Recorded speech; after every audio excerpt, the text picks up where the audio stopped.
Và tại sao rất nhiều nơi trên thế giới người ta thường sử dụng các vật dụng có hình dạng kim tự tháp trong việc điều trị và chữa lành?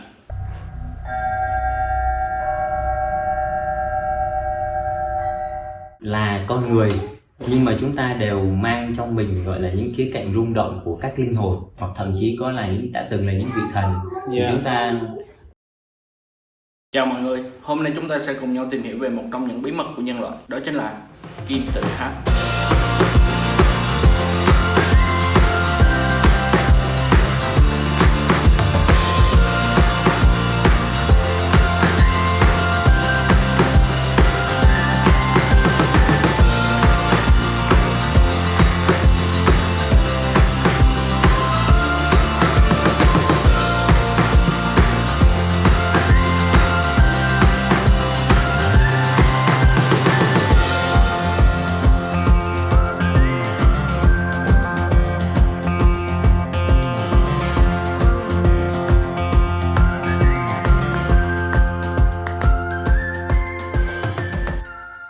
Nếu bạn là người quan tâm tới các sản phẩm về đá thì chắc hẳn bạn sẽ thấy những thứ như thế này,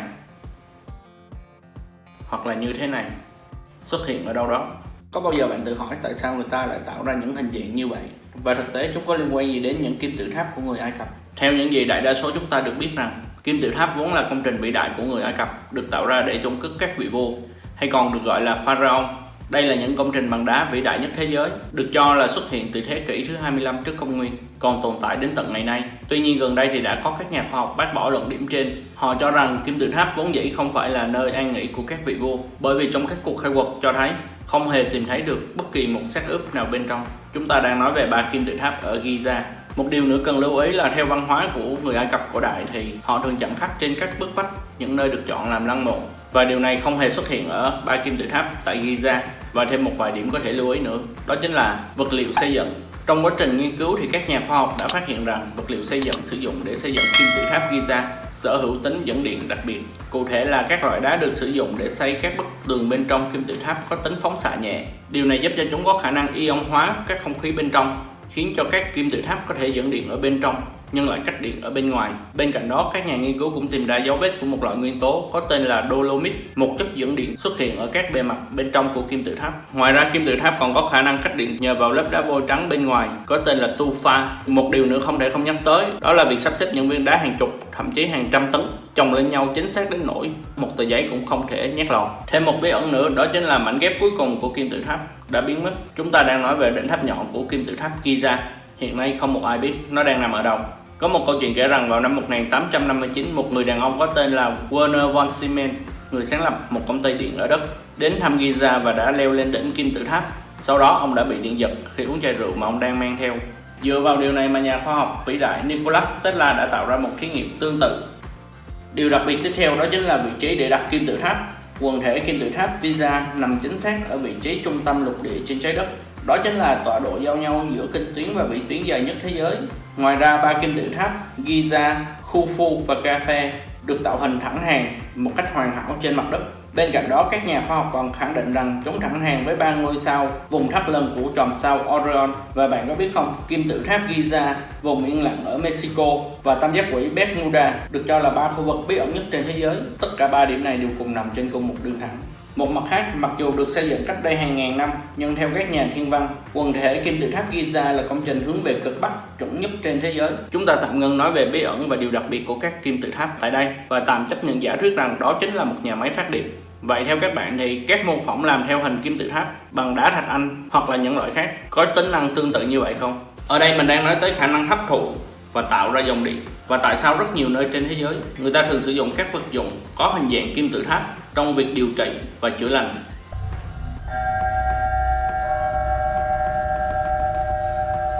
Với một đề tài mở như vậy thì vừa rồi mình đã có nhờ một anh bạn giải thích. Anh này là một người đặc biệt và cũng làm công việc liên quan tới tâm linh và chữa lành.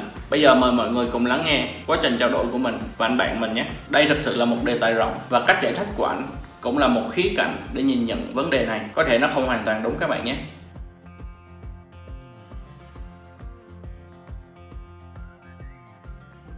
Bí mật của những kim tự tháp, ở đó lưu chứa những thông tin về trí tuệ của quá trình thăng thiên của nhân loại.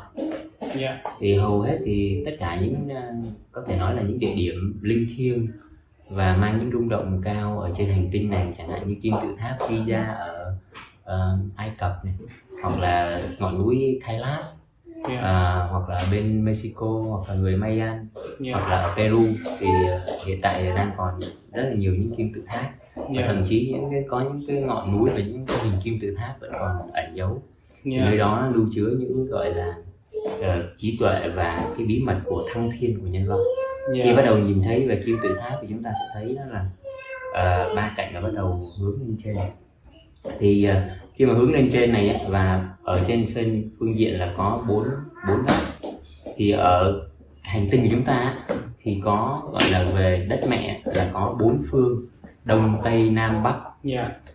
Ở đây là bốn góc của bốn kim tự tháp là kết cấu gọi là đều nhau. Và ở trong kim tự tháp này thì về các góc và các cạnh thì nó mang những gọi là tỷ lệ, chúng ta gọi nó là tỷ lệ vàng hoặc là những hình học thiêng. Và trong những tỷ lệ vàng và những hình học thiêng này thì nó tạo ra những rung động có thể nói là ở những tần số cao. Và chính vì như vậy mà tại sao mà các kim tự tháp ở Ai Cập, mà nơi mà các pharaoh họ gọi là lưu chứa những các cái trí tuệ để mà vẫn còn có thể giữ lại, được truyền lại cho các cái gọi là thế hệ sau này liên quan đến cái quá trình thăng thiên của nhân loại. Thăng thiên có nghĩa là gì? Có nghĩa là sự tiến hóa và sự trưởng thành tâm thức của nhân loại. Thì về mặt kết cấu của kim tự tháp thì chúng ta sẽ thấy là nó hội tụ ở trên đỉnh. Có nghĩa là nơi đỉnh này khi bắt đầu nó được kết nối với nguồn năng lượng của có thể nói là các chiều tích và các chiều không gian. Và nó lốt những các cái rung động này để đi xuống dưới và bắt đầu hỗ trợ tăng rung động của những vùng đất và tăng rung động của toàn bộ tinh cầu này lên.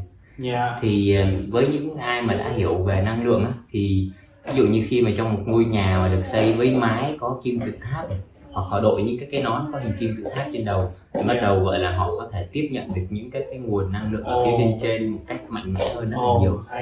Thì đấy chính xác là lý do mà vì sao mà những nơi có thể nói là linh thiêng và vẫn còn lưu chứa những các cái bí mật về quá trình thăng thiên của nhân loại trên hành tinh này nó có kết cấu của kim tự tháp. Thì đây là một vài những điểm có thể nói là nổi bật về cái khía cạnh hình khối của kim tự tháp này. Một, nó là hội tụ. Thứ hai là bắt đầu nó có thể là giống như tiếp nhận và nó là một cái cánh cửa để kết nối với các chiều kích và các chiều không gian.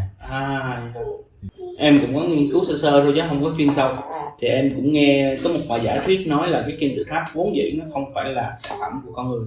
Thì theo anh đúng hay là sao? Thì thực ra tất cả chúng ta là con người, nhưng mà chúng ta đều mang trong mình gọi là những khía cạnh rung động của các linh hồn.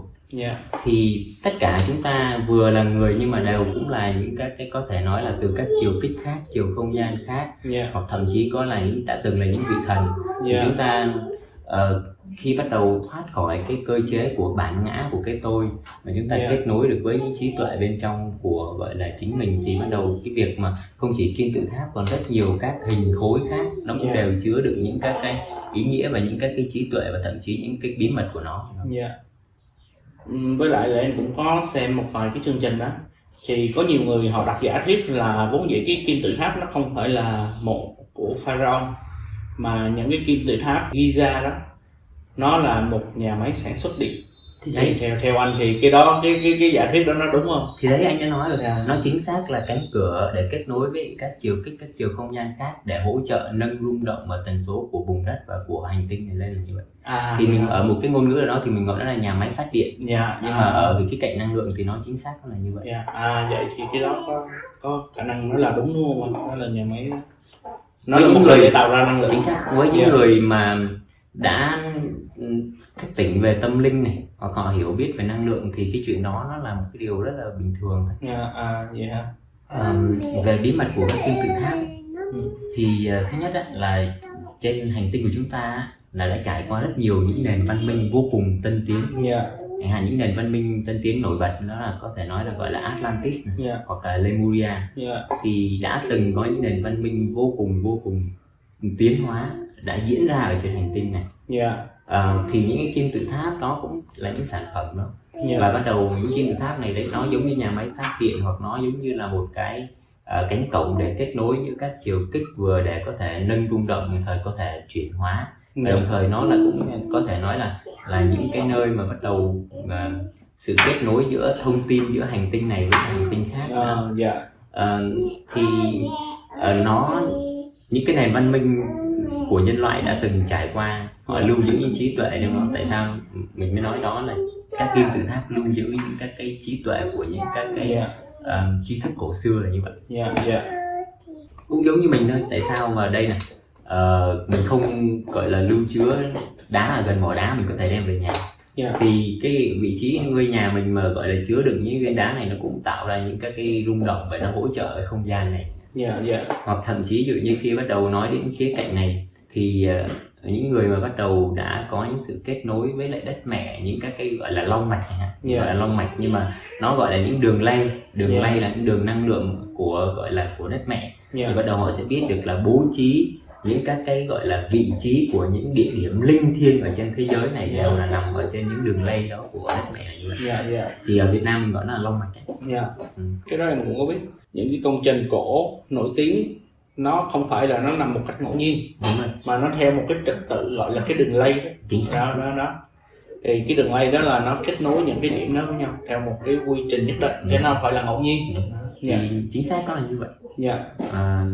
Thì đây là một vài thôi, mình chỉ nói một vài những các cái có thể nói đặc điểm của kết cấu của kim tự tháp như vậy. Ví dụ như khi mà trong chữa lành thì với mình cái điểm mà hội tụ này, cái điểm mà nhọn mà tụ này thì gọi là điểm hội tụ về năng lượng.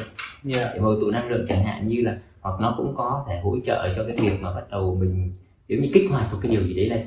Chẳng hạn như trong không gian hôm nay mình muốn xây dựng một bầu không khí của niềm vui đi, thì nhờ những viên tinh thể với những đầu nhọn, đặc biệt là thạch anh ấy, thì bắt đầu nó cũng sẽ hỗ trợ để đẩy hoặc là kích cái rung động của niềm vui. Chẳng hạn như khi mà không có những viên tinh thể này, thì ví dụ như mình mời gọi hoặc là mình tạo ra một cái rung động của niềm vui hoặc tình yêu hoặc là sự bình an, thì có thể nó ở cấp này, nhưng mà khi mà có những cái sự hỗ trợ đó thì nó nâng cấp lên nhiều hơn. Hay ha. Thì nó đây chính xác là gọi là nó kiểu kích hoạt. Và Long thấy một điều đó là thạch anh của mình đã được ứng dụng vào trong rất nhiều những các cái khía cạnh công nghệ hiện đại bây giờ, chẳng hạn như màn hình tinh thể này, hoặc là đồng hồ quartz là cũng là thạch anh ấy. Nó tức là chức năng của nó để nó tạo ra được những cái mà gọi là rung động ổn định và chính xác.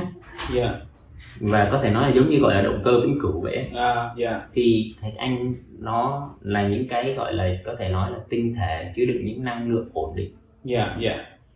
Đấy cũng chính là lý do tại sao mà gọi là người ta hay làm những cái quả cầu này, hoặc là kim tự tháp, hoặc nhiều những cái hình khối, thì mỗi một dạng hình khối khác nhau nó là những các cái gọi là hình học thiêng, thì nó sẽ tạo ra những các cái rung động khác nhau. Chẳng hạn như khi hình cầu đi thì nó tác dụng là lan tỏa, tỏa mà. Cầu tỏa, nhưng mà ví dụ như hình gọi là có gọi là kết cấu của kim tự tháp hoặc điểm nhọn này thì nó lại hội tụ. Thì trong hội tụ này có thể nó sẽ giống như là kích hoạt một cái gì đó, hoặc nó tạo thành một cái lan tỏa một cái gì đó, thì nó cũng có những cái tác dụng như vậy. Thật sự ra nói chuyện với anh em cũng mới mở mang ra được nhiều thứ, mình cũng có thích, rồi mình cũng có đi tìm hiểu sơ sơ. Thì thật ra nó nhiều cái thông tin quá, Bắt đầu thì mình cũng biết cái này, mình cũng biết cái kia, nhưng mà nó ở một cái mức gọi là ở đó thôi. Mà gặp những người giống như anh thì em thấy giống như anh có cái chuyên môn chuyên sâu á, anh giải thích để thì cảm thấy nó dễ hiểu hơn. Rồi cảm ơn anh nha.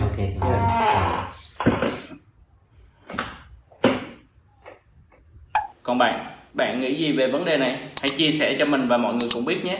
Tạm biệt mọi người, hẹn gặp lại mọi người ở những video sau.